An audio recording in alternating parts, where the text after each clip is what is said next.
What is up, YouTubers, gamers and hobbyists, and welcome to P&Q, the question and answer series where you put questions to me or comments and then I respond in the following P&Q. That's how it works these days. Now, it's Saturday today. It's another lovely sunny weekend. Weather is glorious. I'm still not getting a lot of response from the latest P&Qs. Please do pop a question down below because they are rapidly running out. I would hate to run out completely and have to limit my videos on that front. So I've got an itchy nose. Ugh. I do have a cup of tea today in my 3D Monster Maze mug. The cup of tea, not tomato juice. Take a sip now. Also, apologies, by the way, if there's I've got the window open. You see, I've had to open the window because of the heat. I've had to take my fan down from here down to the living room because it's hot and fans break over time, so I've had to replace it and got another one on order, but it's not here yet, so you understand. So I've had to open the window, so there is outside noises coming in. I'm hoping to negate this with the use of the condenser microphone here, this one. Also I might put noise reduction on as well. Now my questions are from my iPad. So I'm just going to open that up. So much better doing it this way, I tell you, than having the bits of paper everywhere. I love the fact that we can do it paperless. And so on the next we are on the next batch of questions, and I'm just going to jump into it. So the drill is this: if you want me to answer a particular question, either hobby related or non-hobby related, it can be about anything, put it down below in the comment section. I used to get people to email me questions back in the day. Nobody seems to want to do that these days, and that's fine. Although I did recently have a friend of mine come up and he had a load of questions. He said, "I've got loads of questions for you. You can put on your P&Q." I said, "Great." So he brought them up. He just emailed them over to me off of his phone. He said, "I've been collecting them. Here you go. Have some of these." So I got a few from him. So with that and what's left, there's not many left from before when I was before my birthday was when I got a new Mac, and then I found the files on the cloud and it all synced, and I'm like, oh cool, because I was thinking, I wanted to revitalize this series, and I thought, how do I do that without questions? So I need questions to answer. I thought, well, I could go back over and re-answer some of the golden questions from the past, and that would have been nice. And I may yet have to do that again in the future if the questions don't come in, but I don't care, because at the end of the day, this is my therapy session. It's one of my many therapy sessions, sitting in front of the camera, talking to you guys, answering your questions from the past. I mean, some of these could have been asked a long time ago, but I'm answering them now, and that's what matters, right? And it doesn't matter if it's a question that I've been asked in previously prior to that, because my opinions change over time. They're not set in stone or anything. So again, it doesn't matter. It really doesn't. So settle yourselves down. I've got a few questions here. I'll answer 10 and see how I go. So let me have a look. 1, 2, 3. I'll answer 10. See how I feel at the end of it. See how much I can dive into each one. See, some of them require a deep dive and some of them do not, but we'll just see. So starting from the top then. Okay, so the next question on my randomized list of questions here says, what things get you high? Non-drug related, obviously, LOL. Well, obviously hobby, that gets me high. I suppose a lot of things in life get me high. I'll just pop this to one side because let's try and discuss this a bit. A lot of things get me high. Laughter is another one. Sitting down and laughing at things, especially with my wife. We have a great time. We just laugh, and those moments are, well, they're magical to me. They're golden. We can revisit them, over time and go back over and over and laugh and re-laugh, and it's just wonderful. Another thing that gets me high as a buzz is like watching Dylan's progress as his training evolves. For those of you that don't know, Dylan is our dog. We've had him a year now, believe it or not. Well, it will be a year on the 1st. What's the date today? I knew this would happen. Didn't really want to do this, but the date today is the 28th of June. 1st of July we'll have had him a year. So, it's only a couple of days away from having him for a year. And he's come on so much. Unbelievable. And I just, when I get the chance, I can film him off lead and watch his face. I look at his face and he's just got this expression of joy on his face for most of the time. Like laughter and like, oh, I love life. I just love running. Like, it's brilliant. And that melts my heart. And that really gets me high, seeing that. Also seeing the interaction between him and his brother Lucian. And if you don't know, Lucian is our cat. They are a typical cat and dog relationship, very cliched in all the right senses. Lucian will bat him sometimes, but he does love him, I think, in his own way. They're getting used to each other, put it that way. So when they go nose to nose or lick each other, I think, oh, that's nice. I get a high from that as well. Yeah, obviously I get a quick high dopamine fix when I go online shopping, which I do a lot of.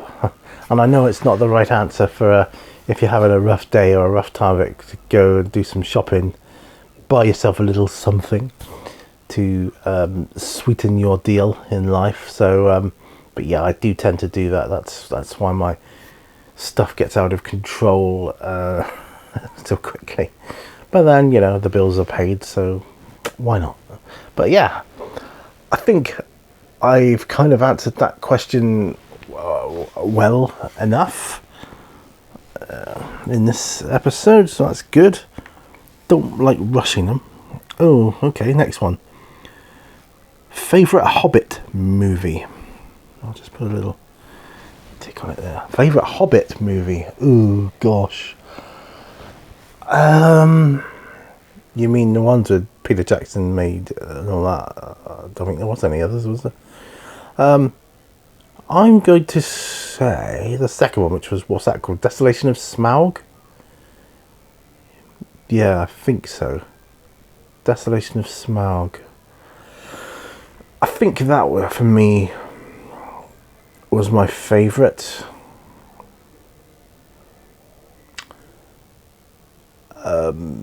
Because it's right in the middle of the action of the movie at that point. I know there's a lot of content in the movie that wasn't in the book, but some of it's from the Silmarillion, and that's fine. I'm perfectly okay with that. I'm not precious like one of these film buffs that are precious about the story. It's not like that in the book. It's different, and because I realise it's coming from a media background. I also realise you have to change certain elements of a story to fit into a movie to make it work. Some things just do not translate well to the big screen, and I think Peter Jackson did an excellent job of doing all that. And for me, Desolation of Smaug was probably, I mean, it's close between that and the Battle of the Five Armies, but I think the Desolation of Smaug, the second one, was my favourite, which is interesting because in the Lord of the Rings movies, it's the second movie in that. Two Towers, is it? Which is my favourite movie out of all of them, not Return of the King, which is not what most people favour. So maybe I've gone against the flow of popularity again on that one. But yeah, it's the second movie. Sorry, I'm trying to stave off a yawn here now. I'm going to have another sip of tea. Right, so let's move on to another question, shall we? Okay. This sounds like a YouTube related one. Do you have any advice for lighting when making videos? I always find that my lighting is too dark, but when I add more lights, my subject or model seems to be more in shadow.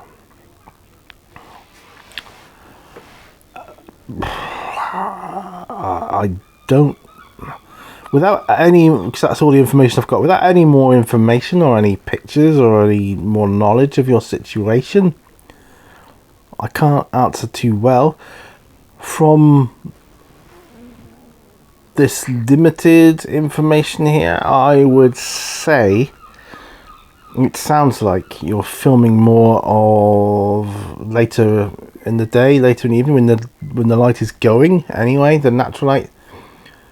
So always have as much natural light coming in as you possibly can, because yes, the more lights you set up, the more shadows it can create, especially if you don't have adequate reflective surfaces surrounding you. And you can really do with like light or white backgrounds for that, but even then it can create shadow, and that can be problematic, especially if you're actually painting or actually working on a model at the time. So yeah, it sounds like you are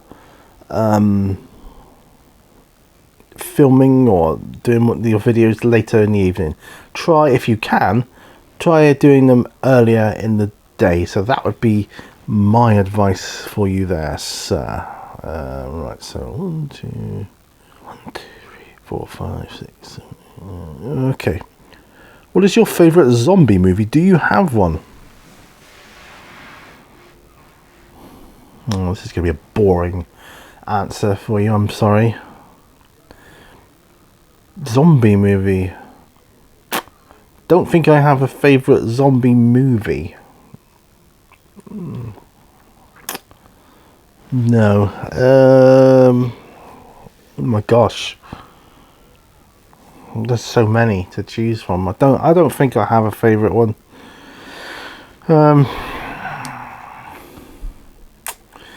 Series, I suppose The Walking Dead was my favourite. You know, in terms of a series, I've seen 3 series of different zombie series now. I think Walking Dead was probably my favourite, although towards the end it got a bit naff, but so many series do, if they go on and on and on too long. Movie, I really don't know. That's a tricky one. I cannot say. Sorry. God, that was a big no against big black mark against me there. I might have to do a couple more. My goodness. Right. Okay, let's just see. Some of these questions are easy to answer in like one word sentences or one sentence, and others are not. I like the ones that require a bit more in-depth delving. Right, our next one is, do you celebrate Easter? See, that's a very straightforward question. You know, it's a simple yes or no. The answer is no, I do not. So I don't bother with Easter eggs or cards or any of that stuff. And to be honest, I'm going to sound like a right miserable old git now.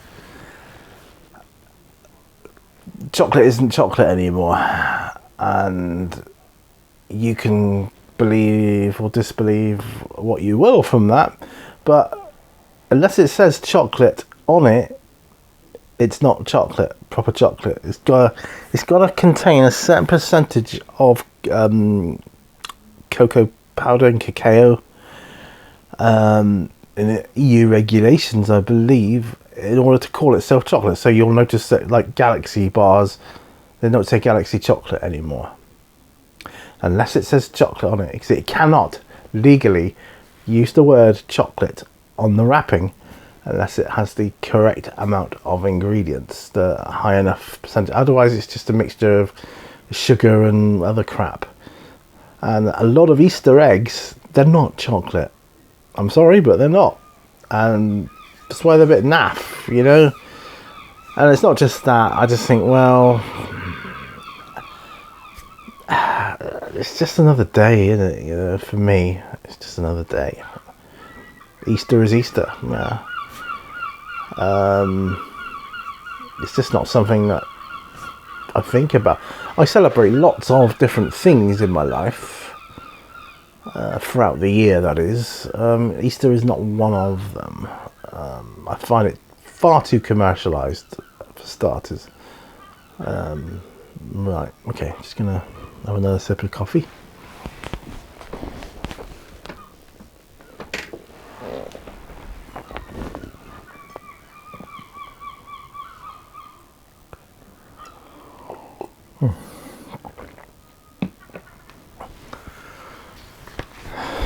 Okay, gotta unlock my iPad every time because I suppose that's a good sign though. So I've done that one. That and the question that's come up after this, and bear in mind this is random. What is your favourite type of chocolate? Just after I've just been going on about chocolate, my favourite type of chocolate, as I said, is anything that actually is proper chocolate. If you want a brand name, I suppose Tony's chocolate would be my favourite right now. And there's another one which is like a Tesco's own, which is called Molly's. That is actual chocolate as well. That has the right amounts of cocoa and cacao or cacao powder in them to call themselves chocolate. But Tony's chocolate, with fair trade stuff, all that sort of thing, and anything which does not contain palm oil, because I absolutely refuse to buy products with palm oil in anymore. I've stopped doing that for a long time. So my favourite type of chocolate is anything without palm oil in and is actually chocolate. So I think that's quite a good answer for that one. Okay, back to a hobby thing. Are you more a fan of building models or painting them? Well, that's a tough question too. See, I think it depends on the models as well. See, some models are hard to build or finicky, really finicky. For instance, I'll give you a for instance. Warlord Games bolt action, armies like infantry. I find them hideous to build. Whereas a different company, for instance, may do similar models, but their builds are just better. Or they're all in one. You know, if they're metal, they're all in one most of the time. Games Workshop, usually the builds are sublime. They are brilliant to build. Overall, I think I prefer painting models to building models. That said, I think you see more progress in building models than you do in painting models, so that can give you more of a sense of achievement. But the actual process, or the hobby process, I think I prefer the painting aspect of it. Okay, that's cool. That's that one done.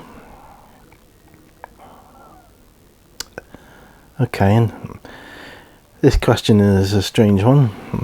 This sounds like an old question. You said that you prefer solo gaming. Then in big bold capital letters, explain yourself. I just prefer solo gaming because I don't have to rely on anybody else. It's easy. And not only that, I don't need to explain myself. If I prefer solo gaming, I prefer solo gaming. But I've got I've got nothing to hide about the fact that I don't need to rely on anybody else anymore. If there's a mechanic in a game, whether it's solo role-playing game, solo board game, whatever, war game, if there's a mechanic in a rule set that is good and makes my opponents or other players' turns for them,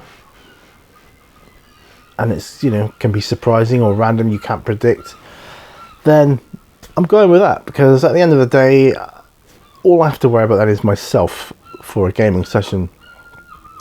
I don't have to coordinate with anybody else, what they're doing at the weekends, how long they got. I don't have to go through house rules, no mobile phones at the desk, pay attention to the game. None of that jazz. No infighting, none of that. No squabbling. I can play for as long or as little as I like. It's just so much simpler. And it's true, there are certain nuances of a solo game or a group game that you don't get in a solo game, but there are some the other way around as well. There are some things you get from a solo game you just do not get in a group game, and for me that's priceless. I absolutely fundamentally prefer to solo game, and I specifically look for games that can be played alone, or at the very least co-op games where I can play with other players but on the same side. So effectively I can play those games on my own as well. If the family want to get involved and have a laugh, great. Stuff like Zombicide, it's a perfect example of that. It's a great co-op game, it's fantastic mechanics. You play it on your own or in a group. It's a win-win for me. So there is why, in a nutshell, why I prefer to solo game. This is one of the more recent ones. Are you planning on getting an Auric 1? What's an Auric 1, I hear some people ask. No, I don't really, because you're not here. An Auric 1 is, or rather was, a computer back in the old 8-bit days. Back in the days of the Spectrum and the Commodore 64, it was just another 8-bit computer that was around at the time. Auric 1, and then it got superseded by the Auric Atmos. It's just another machine out there trying to compete for the highlight of, or the spotlight of the gaming industry. No, I'm not planning on getting one because they're too damn expensive, and it takes up room. One day, will I? Who knows? I don't know. Maybe. Never say never. I've got a ZX81, as you may know, and I've got a ZX Spectrum, as you may know. 2 units, 2 computers that I didn't. I've got the original rubber key Spectrum. I never actually owned that. I owned the toast rack one, with the plastic keys. But I did own a Spectrum. It just wasn't that rubber key one. But that is iconic. So that's more iconic. So I prefer to have that one in my collection if I can. So I did probably spend just as much time, if not more time, on other people's Spectrums back in the day when I used to go around their houses and things, playing games at their house on their Spectrum, and most of them had the rubber key version, which I actually thought was better for games like Decathlon anyway. That's going into another topic of joysticks. They were kind of in their infancy at the time as well, and the popular one at the time was quick shot joysticks. They weren't robust enough for games like Decathlon where you had to wiggle it side to side. Even the quick shot too, you were after things like Kempston Competition Pros and things like that with the micro switch, in the joystick. Most people did not have a joystick, so it was keyboard based control system for the games. So yeah, there weren't many people that had a micro switch joystick for the likes of Decathlon. But yeah, interesting question. I enjoyed that one. Just reopen my iPad again. Oops. Oh, this is straightforward. Cowboys or Indians? I don't know what context that is in. Do you mean models? Do I prefer them in like stories, movies, whatever? I have no clue. But I always root for the Indians. Always did do. And I suppose I prefer playing the Indians. Because when I was a kid, I used to have Cowboys and Indians models. Little plastic ones. They weren't very good, but I had quite a few of them, so enough to, make a decent game out of. And I always preferred playing the Indians because I thought they were cooler looking, with the spears and their arrows and things. And a lot of them were on horseback, and So the cowboys were quite boring. I thought the same, bit samey. And the Indians were always, you know, a lot of them were bare top and they were quite muscular. They just looked cooler. I thought they looked more impressive on your game top, you know, or in your model fort or wherever you were playing, on your carpet, whatever you was doing, you know, in the garden, wherever. And I've played games in all those sort of locations with my friends over the years. Even like using marbles as cannonballs and things like that, you with soldiers like World War II and stuff. But yeah, line of sight was always a thing. Your bows and arrows or pistols, you know. Yeah, it was really, really cool. Right, let's have some more tea. All right. What gets you up in the morning? That is a straightforward question, short. However, the answer could be quite deep and meaningful, couldn't it? What gets me up in the morning? Well, at the moment, these days, the only thing that gets me up is the cat and the dog. Else I'd probably just sleep and sleep and sleep. And the fact that I've got to go to work gets you up in the morning. Yeah, I'm sorry, I'm gonna have to say, you know, the cat for his breakfast and the dog to be let out and go for a walk in the morning. God. Right, let's go to the next question. Are you an avid doom scroller like me? I can be. Sometimes I can sit there of an evening just scrolling through Instagram or whatever, just going, oh yeah, sending meme after meme or reel after reel, just things I find funny and hilarious. And other times I can just think to myself, oh, I'm tired, I'm going to go up and go to bed now, and shut my phone down and off I go, and that's it till the next day. But yeah, I can be an avid doom scroller. Right, so if I do one more question, that will make it 13. Then I can call this video a baker's dozen. Yes. Right, let me just count. 1, 2, 3, 4, 5, 6, 7, 8, 9, 10, 11, 12. Yeah. Okay, next question is, or the last question I should say is, who was your favourite character in Rainbow? Well, that would have to be Ritchie Blackmore. What a guitarist. I'm kidding, I know what you mean. You mean like Zippy, George and Bungle and Rod, Jane, Freddie or Jeffrey. Zippy was always my favourite character in Rainbow. Because he was more rebellious, I suppose. And he was loud and he didn't seem to care as much about what he was doing. Yeah, I loved that program as a child. Oh, Jeffrey, oh. Yeah, and he's good to try and imitate.